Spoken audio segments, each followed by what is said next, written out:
Hello, welcome back. അങ്ങനെ Johnson ഷിൻജയോട് പറയുകയാണ്, നിന്റെ സ്വഭാവം കാണുമ്പോൾ നീ ഒരു ഗ്യാങ്ങിലെ ആളാണെന്ന് എനിക്ക് തോന്നുന്നില്ല.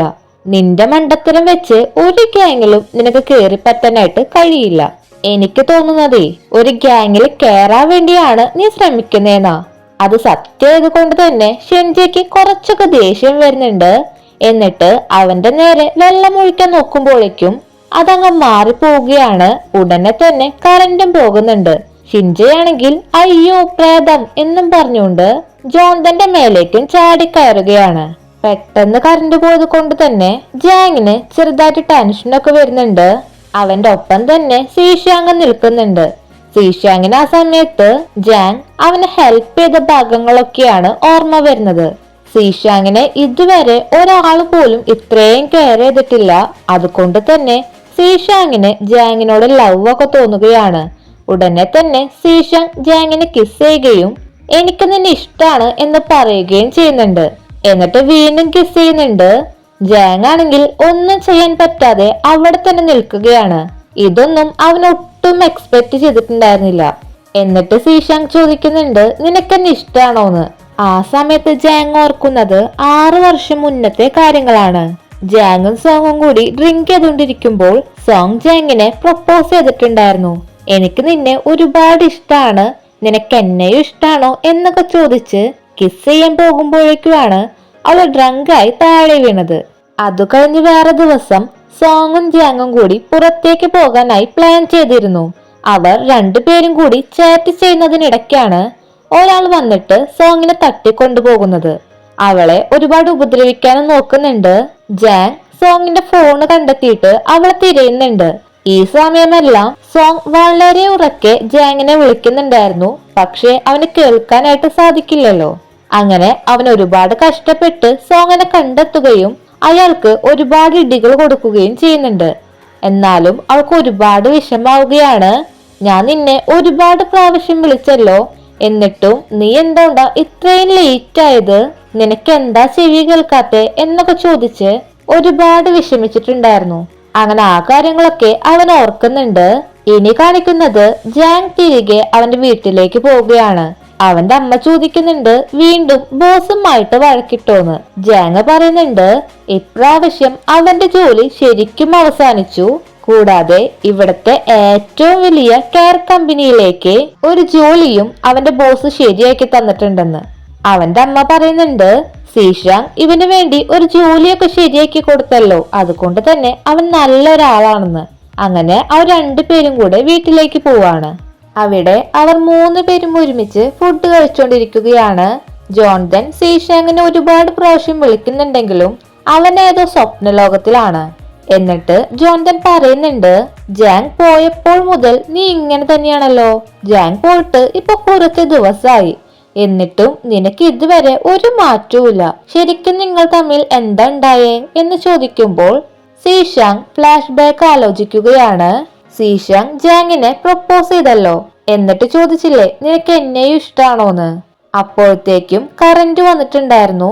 പക്ഷെ ജാങ് ആണെങ്കിൽ സീഷാങ്ങിനെ കുറിച്ച് മാറ്റി നിർത്തുകയാണ് ചെയ്തത്. അതിനർത്ഥം നോ എന്നായിരിക്കുമല്ലോ. സീഷാങ്ങിന് ജാങ്ങിന് ഇഷ്ടാണെന്ന് ജോൺസൺ അറിയാം. അത് അവന്റെ വായിൽ നിന്ന് തന്നെ പറയിപ്പിക്കാനായിട്ട് ശ്രമിക്കുന്നുണ്ട്. പക്ഷെ ഷിൻജയ്ക്ക് ഒന്നും മനസ്സിലാകുന്നില്ല. നിങ്ങൾ എന്തീ പറയുന്നേ എന്നൊക്കെ ചോദിക്കുമ്പോൾ സീഷാങ് പറയുന്നുണ്ട്, ഇത് നിന്റെ വീടല്ലല്ലോ, അതുകൊണ്ട് തന്നെ നീ ഒന്നും ചോദിക്കണ്ടാന്ന്. സീഷാങ് അത് തമാശ രൂപത്തിലാണ് പറഞ്ഞതെങ്കിലും ഷിൻജയ്ക്ക് കുറച്ചൊക്കെ ഫീൽ ആവുന്നുണ്ട്. എന്നിട്ട് അവൻ പറയുന്നുണ്ട്, ഞാൻ ഉടനെ തന്നെ ഒരു നല്ല ജോലി കിട്ടിയിട്ട് ഒരു വാടക വീടെടുത്ത് മാറും, അതുവരെ എന്നെ സഹിച്ചാ മതിയെന്ന്. ജോൺസൺ ഷിൻജയെ സമാധാനിപ്പിക്കുന്നുണ്ട്. സീഷാങ് പറയുന്നത് കേട്ട് നീ ഒന്നും തെറ്റിദ്ധരിക്കണ്ടെന്നും പറഞ്ഞുകൊണ്ട്. ശരിക്കും ജോൺസന് ഷിൻജയെ ഇഷ്ടാണ്. പക്ഷെ ആ മണ്ടന് അതുപോലും മനസ്സിലാക്കാനായിട്ട് സാധിക്കുന്നില്ല.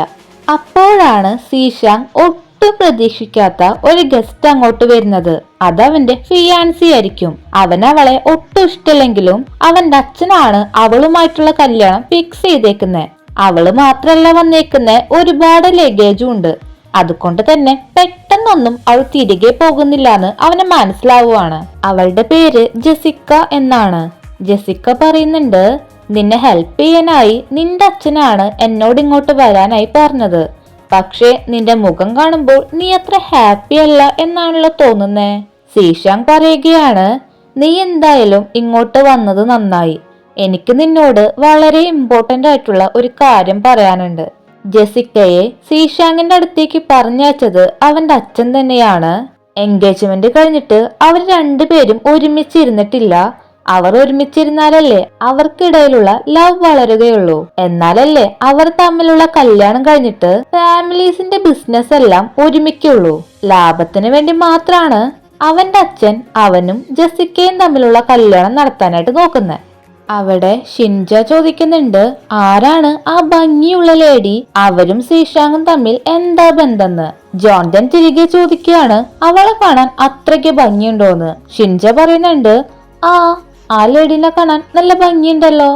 അപ്പൊ തന്നെ ജോൺസൺ വീണ്ടും ചോദിക്കുവാണ്, ശരിക്കും അവളെ കാണാൻ എന്നേക്കാൾ ഭംഗിയുണ്ടോ? ഷിൻജ ആകെ പെട്ടുപോവാണ്. എന്നിട്ട് അവൻ പറയുന്നുണ്ട്, നമ്മൾ ആണുങ്ങൾ എന്തിനാണ് ലേഡീസുമായിട്ട് കമ്പയർ ചെയ്യുന്നതെന്ന്.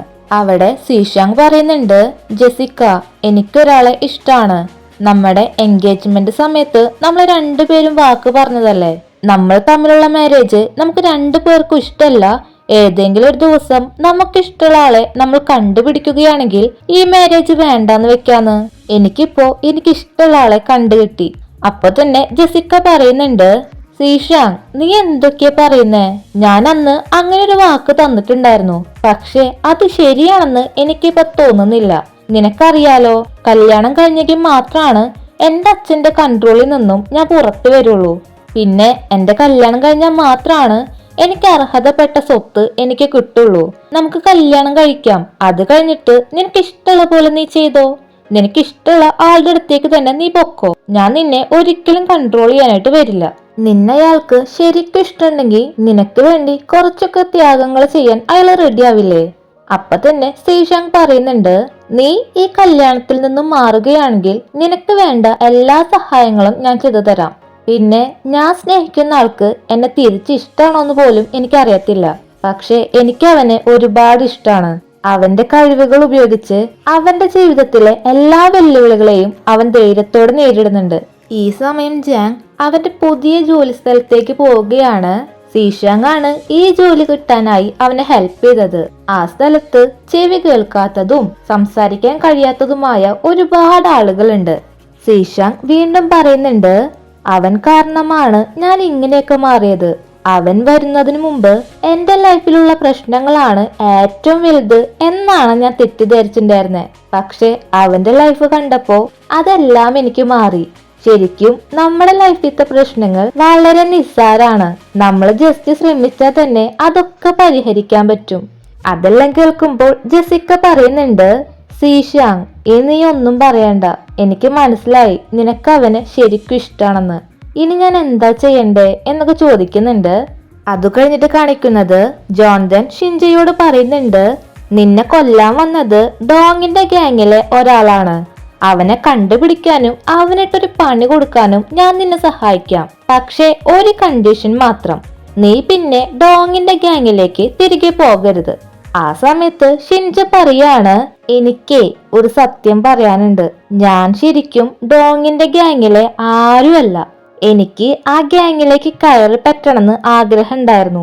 ഡോങ് ഒരാളോട് പറഞ്ഞിരുന്നു, സീഷാങ്ങിനെ കൊല്ലാണെങ്കിൽ അവന്റെ കടങ്ങളൊക്കെ എഴുതി തള്ളാം, പിന്നെ ഗ്യാങ്ങില് നല്ലൊരു പൊസിഷനും കൊടുക്കാന്ന്. അത് ഞാൻ ഒളിഞ്ഞു നിന്ന് കേട്ടതാ. അപ്പോ എനിക്ക് തോന്നി ഞാൻ സീഷാങ്ങിനെ കൊല്ലാണെങ്കിൽ എനിക്ക് ഗ്യാങ്ങില് നല്ലൊരു സ്ഥാനം കിട്ടുന്നു. അതിനു വേണ്ടി മാത്രാണ് ഞാൻ സീഷാങ്ങിന്റെ പിന്നാലെ വന്നേ. പക്ഷെ നീ പറഞ്ഞത് വളരെ ശരിയായിരുന്നു. ഈ തല്ലലും കൊല്ലലും എനിക്ക് പറ്റിയ കാര്യമല്ല. എന്നാലും ഞാൻ നിനക്കൊരു കാര്യത്തിൽ ഉറപ്പ് തരാണ്. എന്നെ കൊല്ലാൻ വന്നവനില്ലേ, അവനെ കണ്ടുപിടിക്കാൻ ഞാൻ നിന്നെ സഹായിക്കാം. എന്നിട്ട് എനിക്കും ഒരു അടിയൊക്കെ കൊടുക്കണം എന്നൊക്കെ പറയുമ്പോ ജോൺസന് സമാധാനാവുകയാണ്. അവൻ വളരെ നല്ലൊരാളാണല്ലോ, പിന്നെ ഒരു ഗ്യാങ്ങിലെയും ഒരു അംഗവും അല്ല. എന്നിട്ട് ജോൺസൺ ഷിൻജയുടെ തലയില് ചെറുതായിട്ടൊക്കെ പാറ്റ് ചെയ്യുന്നുണ്ട്.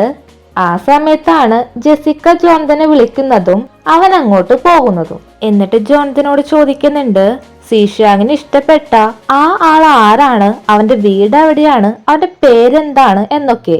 ജോൺതൻ സീഷാങ്ങിന് അങ്ങനെ ഒരാളെയും ഇഷ്ടല്ല എന്നൊക്കെ പറയുമ്പോൾ ജെസിക്കയ്ക്ക് ശരിക്കും നല്ലോണം ദേഷ്യം വരുന്നുണ്ട്. എന്നിട്ട് പറയുകയാണ്, അവൻ തന്നെയാണ് എന്നോട് എല്ലാ കാര്യങ്ങളും പറഞ്ഞത്, എന്നിട്ടും നീ അവനെ രക്ഷിക്കാനാണോ നോക്കുന്നേ?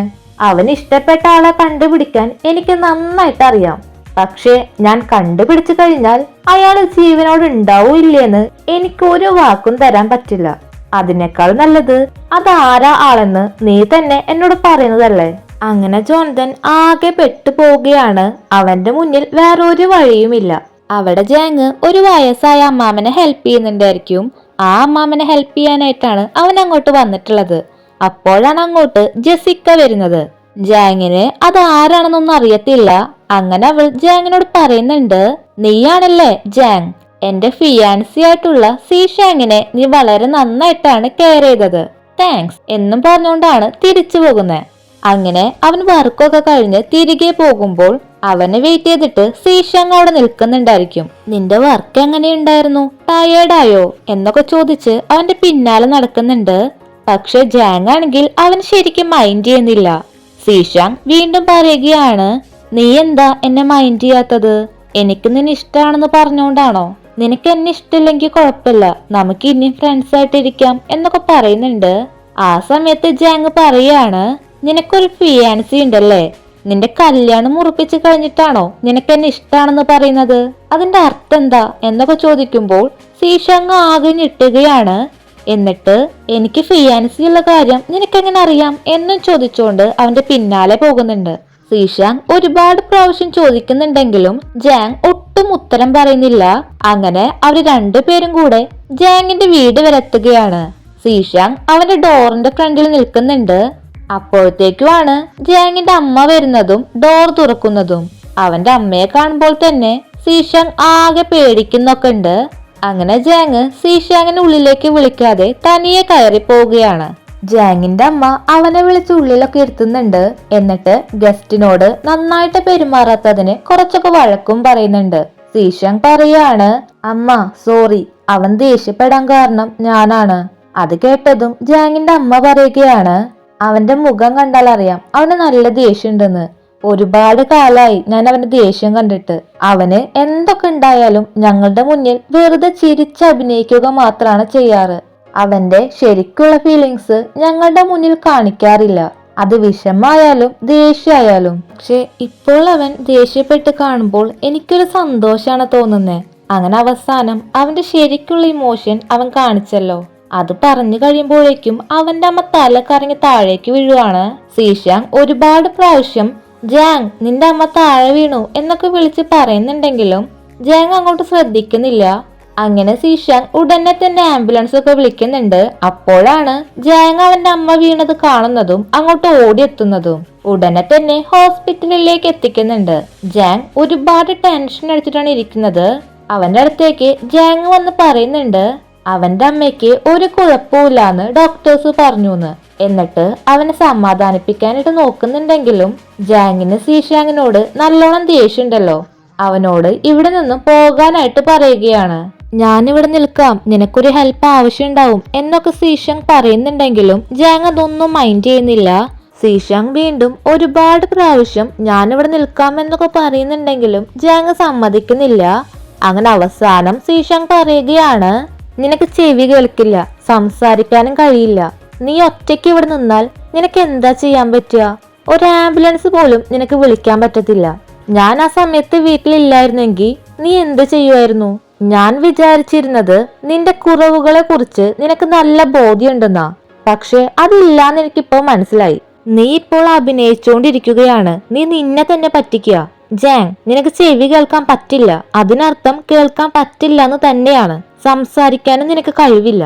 നിനക്ക് ചെയ്യാൻ കഴിയാത്ത ഒരുപാട് കാര്യങ്ങളുണ്ട്, നീ അത് മനസ്സിലാക്കണം എന്നൊക്കെ പറയുമ്പോൾ ജാങ്ങിന് നല്ല ദേഷ്യം വരികയാണ്. എന്നിട്ട് സീഷാങ്ങിന് ഒരടിയും കൊടുക്കുന്നുണ്ട്.